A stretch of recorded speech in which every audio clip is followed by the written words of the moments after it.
What brand name is actually 100% worth spending more for? 3M Post-it notes.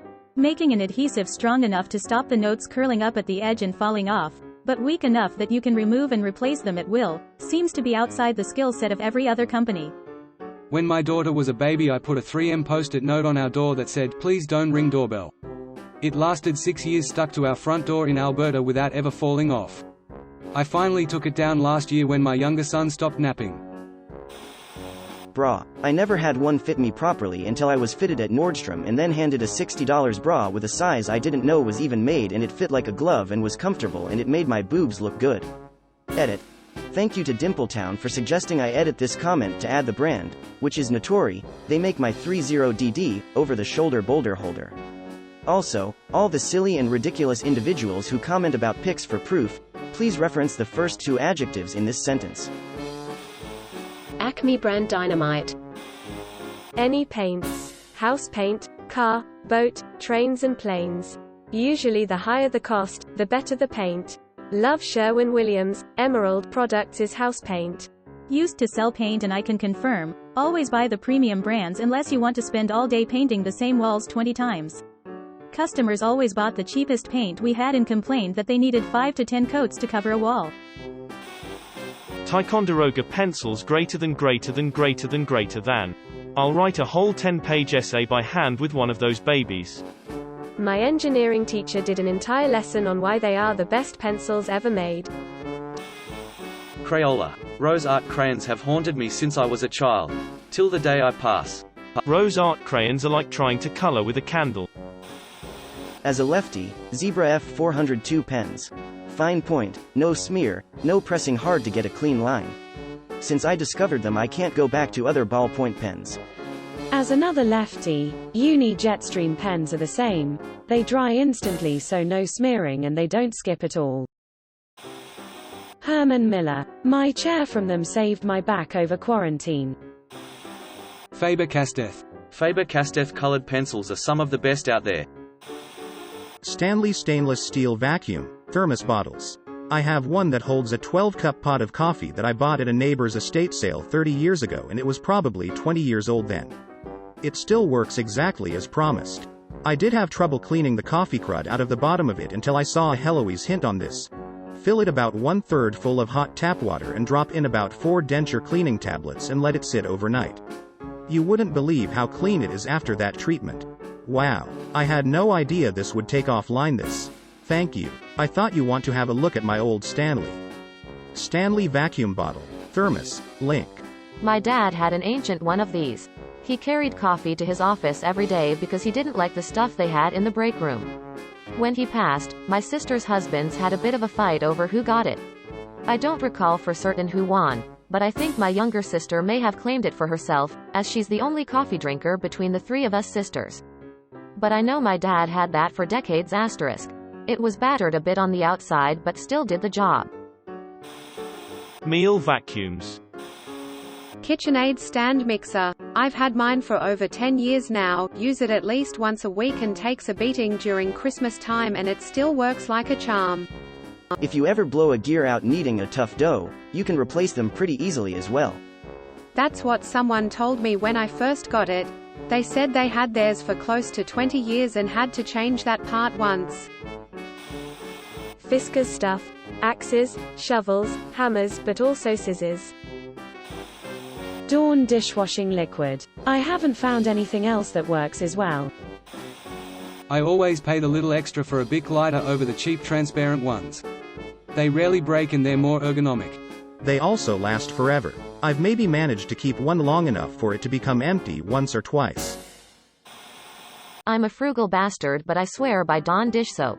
It gets fleas off pets, grease off tools, soot off brick, oil out of clothes, and is a key ingredient in lots of homemade cleaners and garden chemical mixtures. Shimano Ultegra bicycle components. Works smoothly, reliable, can't complain. That username. And #X200B. Edit, to all y'all haters, you've been misinformed. I love the name. And #X200B. I'll take Harry Potter for 800. A roundish delight eaten by Ronald Weasley after the events of the Deathly Hallows. Q. What is you, Hermione's _butthole? Darn tough socks, they really are. Q-tips. I don't know what all the other brands and generics are doing, but I swear their cotton to stick ratio is always off. Too pokey or too soft. Can't be just me. Knipex hand tools. Milwaukee power tools. Don't cheap out on appliances. I got a Bosch set for my washer, dryer, and so far they've outlasted 3 sets of my father-in-law's LGs, Samsungs, and another one I don't remember. People complain appliances don't last as long as they used to, and while I don't disagree, it's often because they buy the cheap models. Wait until you discover Mealy. Carhartt socks. I am super picky about my socks. If they're too tight, my feet sweat and get cold. If too loose, they bunch up in my shoes as I walk. Too thin and they're useless in winter. Too thick and they are too tight when I'm wearing shoes. Carhartt produces several socks that are perfect, especially for winter. Loose enough to let my feet breathe, not too thick to feel uncomfortable in my shoes, and no bunching as I walk. Have you ever tried Darn Tough? They're from Vermont and, funny enough, have a lifetime warranty. 3M. Their products are worth every penny compared to other brands and third-party sellers. In all honesty, Tupperware. My mum has some Tupperware containers that are almost as old as me and they are still in good condition. It's rare that I can find plastic containers that are even close in quality and durability. Are they those orange, yellow, and pea green bowls with lids that fit tight enough a nuclear blast couldn't get them off?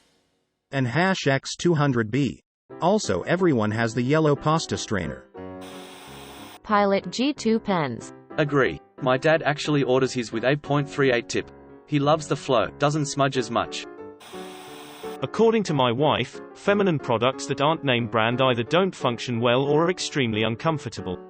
Having a more comfortable time during that part of the month is far superior to using uncomfortable products to make it twice as bad. Her words, not mine. To add, I'm 33 and been with my wife since we were in high school. I've purchased a lot of these products myself, even when I was first dating her. It's either being a paper or cardboard insert that is rough, uncomfortable, or the cotton is just not safe and doesn't stay together as it should, as a few have stated here as well.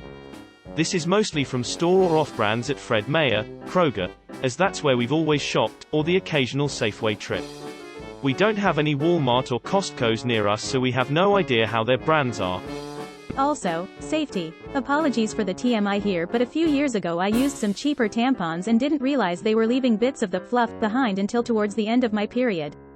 Things seemed off down there, so I had a shower and a poke around and found loads of it stuck inside me. If that had gone unchecked much longer, it could have been very bad. TSS can kill. Edit. Added a word. Nice try, corporate. You'll never get a secret survey from me. Kerrygold salted butter. Edit, lol, didn't see this blowing up. Thanks for the upvotes and awards. Pyrex glass cookware and food storage containers. I've had cheaper things crack on me, lids break. But Pyrex lasts forever. There are 2 versions of Pyrex. If you get the old stuff, it's awesome. The new poo is just branding. Ziploc bags. F them store brands. Duluth Trading Company, especially for underwear. There was a half-off sale a while back and I got enough that I never have to wear other brands. High-end outdoors gear, Arc'teryx, Patagonia, etc. Sometimes that extra bit of insulation or reduced weight can mean the difference between life and death. Can I add Osprey backpacks and Darn Tough socks? A little higher up front cost, but real, lifetime warranties. Smart Food white cheddar popcorn. I wind up eating the whole bag in one sitting no matter what size I buy. As far as outdoorsy stuff and tools. Benchmade knives, C to Summit sleeping bags, Hyperlight tents and packs, Merrill boots, Estwing tools, Leatherman multi-tools. Check out R, buy it for life, lots of good stuff on there. Edit. Some friendly debate on the Merrill brand, I'm just gonna give my 2 cents. Mine were some boots from 2015, so they could have gone down in quality, I have no clue. My first pair lasted from Georgia to almost the end of Virginia, but I was doing near 15 to 20 plus mile days depending on the terrain. They saw over 500 miles, 800 kilometers, link. There's a ton of great boots out there though. Shop around. Lego. When it comes to headphones, old mate Sennheiser is a strong contender. A $50 pair of cans I bought from them sounds like a $120 pair of cans and last just as long. The further up the price rungs you go, the less total dominance they have, but they're still very good. OXO. Kitchen utensils, housewares in general, their stuff is so intuitively made and well designed, and just looks great to boot. If they make a version of anything I need, I will always choose their brand over anyone else's. Toyota for anyone who drives their car into the ground. Maybe not so much if you lease. Toyotas are effing immortal. I am not the best when it comes to maintenance on my car. Toyotas don't care, they're just fine. I almost always exclusively buy Toyota as I know I'm going to get my money's worth. Thank you for watching. We upload new videos every day. So be sure to come back for more fun. Please consider liking and subscribing if you enjoyed the video.